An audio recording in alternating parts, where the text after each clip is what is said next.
Hi guys, as you have seen in the news lately, we have had many reports of water contamination, such as Flint, Michigan, Martin County, Kentucky, and Houston, Texas. These past years, there have been an increase of states that have had water contamination. In this segment, I would like to focus on the Carolinas. I want to discuss how the contamination began, how the community is dealing with this tragedy, and where they're at now. Many industries are disposing their waste into the community's water supplies. These industries that are taking part in this crime are usually trying to save money, but instead of saving money, they lose. Duke Energy has been responsible since February of 2014 for the largest coal ash spill in the U.S. This occurred in Dan River, Eden, North Carolina. The cause of the spill was described as a limited structural flaw. People in North Carolina continue to confront flooding and other massive damage from Hurricane Florence. Since then, Duke Energy has confirmed a new coal ash spill. Atlantic Coast Pipeline led a press conference at the First Baptist Church in downtown Raleigh to deliver their message, which was, leaders from communities are suffering the impact of Duke's toxic legacy, including coal ash pollution, hot waste biogas, and worsening effects of climate change. In the article, It's Time for Energy Justice in North Carolina, Bobby Jones with Down East Coal Ash Coalition spoke out saying, quote, our communities are being harmed both by Duke Energy's coal ash negligence and by repeated flooding from changing of climate.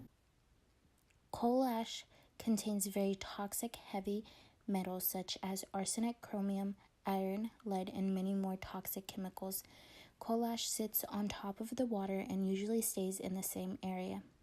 But with storms and hurricanes, the coal ash spreads through lakes and ponds, causing much more damage to the communities and wildlife. The fish that have been affected have shown a decrease in weight and length. Many are concerned about the wildlife.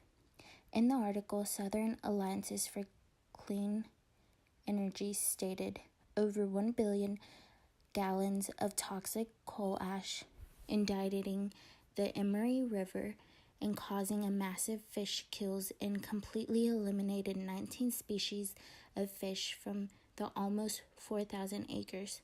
Also, many people have been affected with health issues such as nervous system damage, lung cancer, skin cancer, kidney disease, and brain swelling, even death.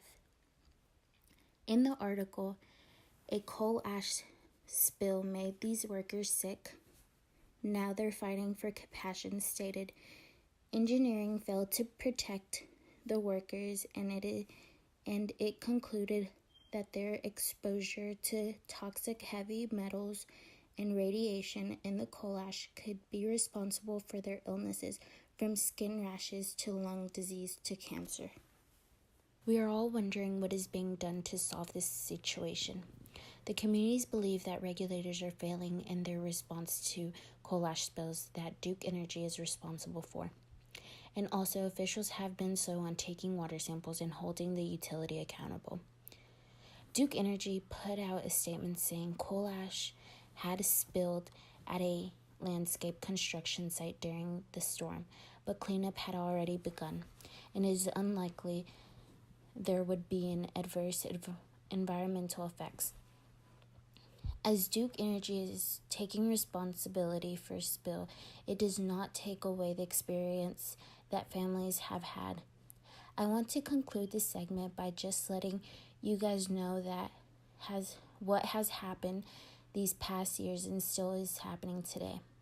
Thank you so much for watching, and I hope this information helped you guys realize that it doesn't only happen in different countries, it's happening close to us.